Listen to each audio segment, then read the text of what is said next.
What's up, cubers? My name is Kenneth. Today I'm going to talk a little bit about the Tetracopter 12 puzzle in a little more detail, and then I'm going to show you guys a solve I did on it. I really wanted to show you guys this puzzle. It came from David Pitcher when I did the Pitcher puzzles unboxing a while back. And yeah, I want to show you guys this one in more detail because it's my favorite of the bunch that he sent over. And I found it to be very challenging and a lot of fun to solve. So first, let me talk quickly about it. So all these top four edges, it's an edge turning puzzle. It's kind of like a helicopter cube, but it's almost like a helicopter cube that's been stretched out. And the helicopter cube is kind of famous for being a jumbling puzzle. But the interesting thing about this one is it's actually not jumbling. So internally it's not jumbling, which I think is really cool, but externally it's still shape shifting. And then also the four kind of standing edges, this one, this one, this one, and this one, they all spin too, but instead of 120 degrees, they turn at 90 degrees. So you can make a 90-degree turn. So I can do a 120-degree turn and then like a 90-degree turn there.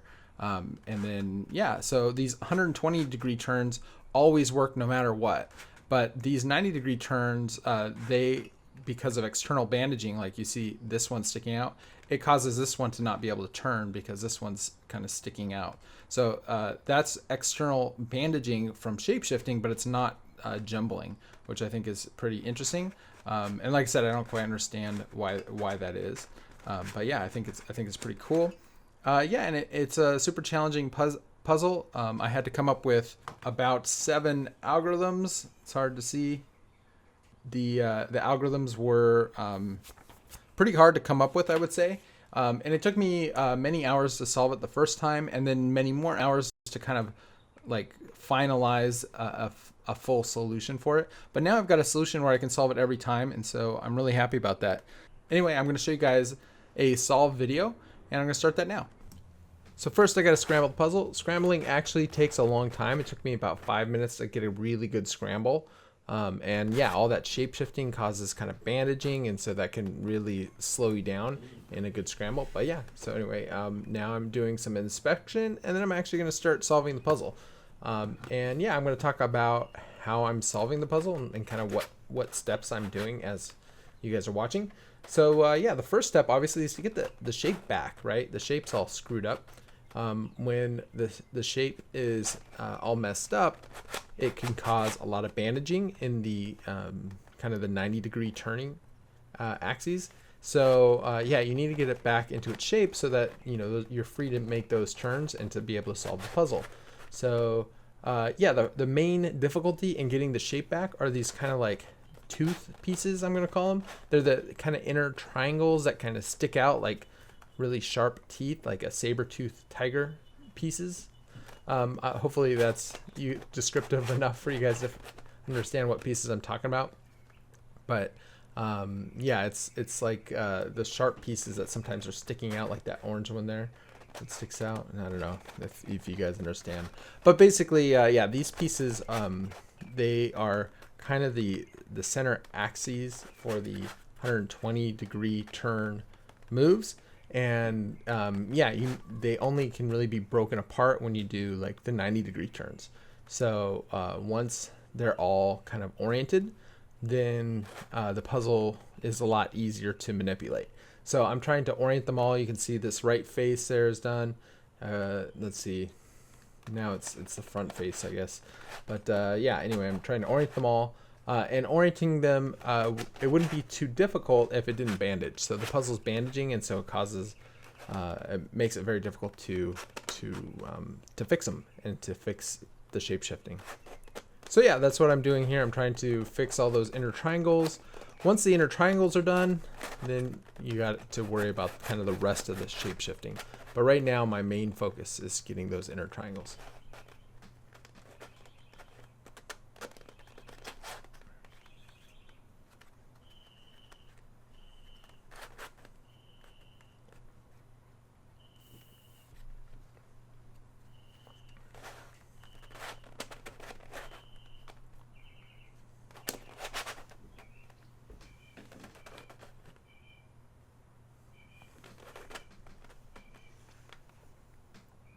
So here there's a lot of thinking going on.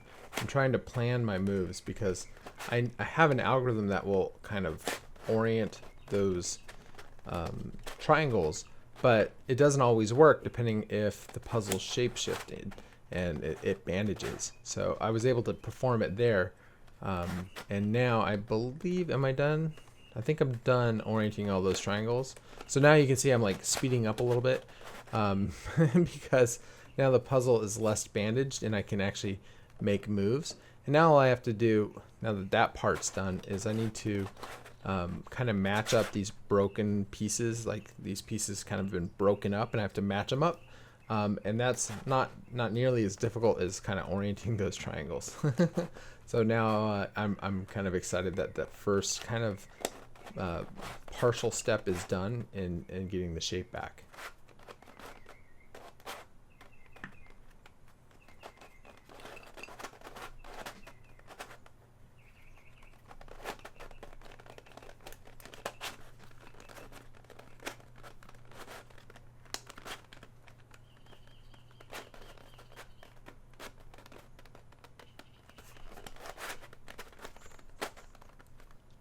So all I have to do is match these final couple pieces, and then all the main pieces will be built again so that I can just move the pieces around using these 120-degree turns.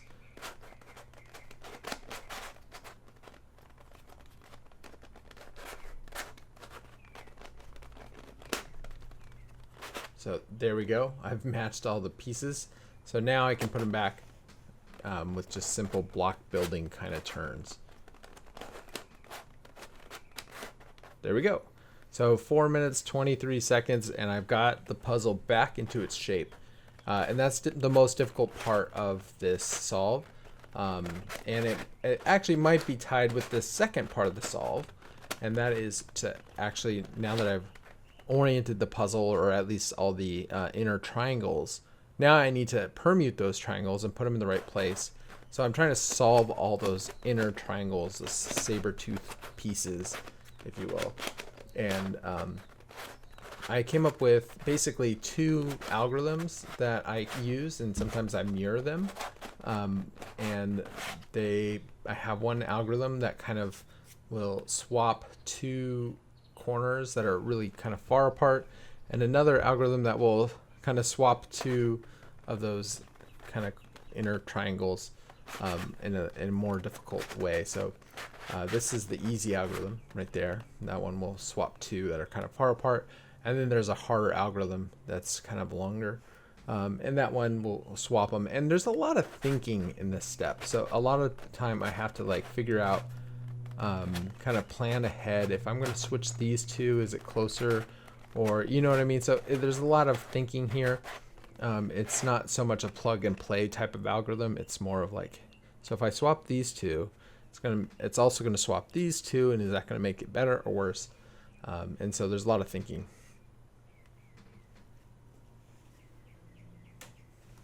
While I'm struggling with this step, I really wanted to talk kind of some more thoughts I had on this puzzle, and I really think it's an awesome puzzle. It turns really well for being a 3D printed puzzle, and I really wish a puzzle like this was mass produced. And I actually talked to David about that and asked him, if there was a chance that this might be mass produced, and he said it's very unlikely. And the main reason is that a lot of these puzzle manufacturers aren't really interested in producing, a puzzle with these kind of unique geometries, and really that's a shame, because this puzzle is really awesome. It's one of the hardest puzzles that I've solved probably, and I'm really proud of the solution I came up with it. And I think it's a really fun, cool puzzle. I really enjoyed the solving of it, like the steps that I'm taking to solve it. It's just really, I don't know, really fun. And it's a cool puzzle. So it's a really shame that not everyone's going to be able to play with this puzzle. Obviously, there's a huge barrier to buying this puzzle, because it is you have to buy it 3D printed, and the costs are extremely high. So it's too bad that not everyone can play with a puzzle like this. And I really have to thank David for letting me borrow his so that I could actually solve it. So thanks to him for sending me these puzzles so I could share them with you guys. But yeah, I really hope a puzzle like this could get mass produced, because I think it's a ton of fun. and you know, it feels like a solid, really well thought out, well designed, and great functioning puzzle.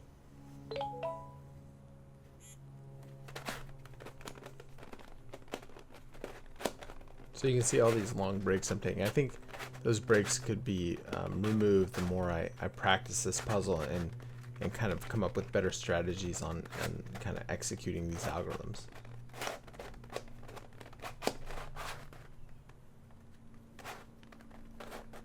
So I'm getting close now, trying to just finish up these kind of purple and yellow inner triangles. So there we go. That step's done. That's the second longest step, right? The first minute was 4.5 minutes. This was almost another 4 minutes. So now what I'm trying to do is, this is probably one of the easier steps, is all the kind of the green and the blue triangles that are on the top and bottom faces. I'm solving those, and it's just using kind of these block building moves, and it doesn't disrupt the inner triangles because they're kind of the center, this sort of like the center pieces, if you will, of the kind of 120-degree moves. So yeah, those are easy to get in place, so that's done. And next is using a nice little 3-cycle. It's basically a commutator that will move around those like corner pieces. So yeah, nice little 3-cycle. It's a fun little algorithm. I really like that one. Yeah, and so I can easily move those triangles around using a nice little 3-cycle. Another thing about that 3-cycle is I'm often using that the mirrored version of that algorithm, so I can move 3 different corners in a different cycle. And also I use the reverse of both of them so that I can reverse the direction of the cycle. So there is actually a parity here, which I didn't get this solve, which is kind of nice. Basically, sometimes it comes down to just 2 corners that need to swap, and obviously a 3-cycle isn't going to help you when you need to swap 2 corners.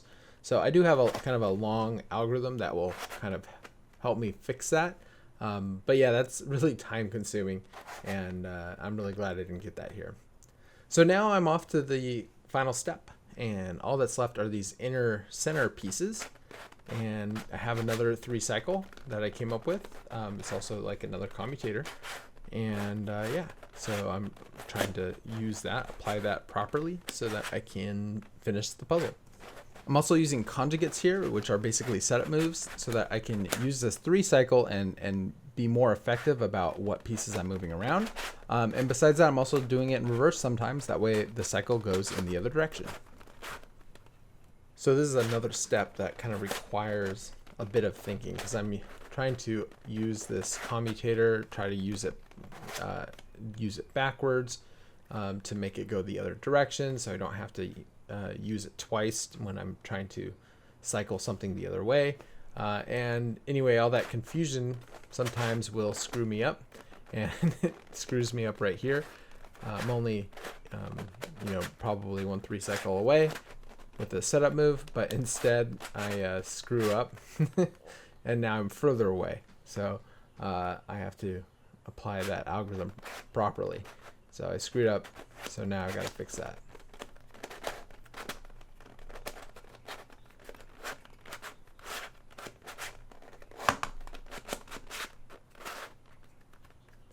So now all that's left is to do this commutator one more time. Got to do it in reverse, and I should be done. Here we go.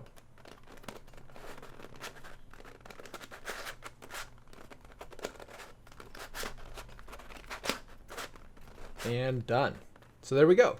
That is a solve on the Tetracopter 12. And yeah, I hope you guys enjoyed the video. Thanks guys for watching, and of course, have a great day.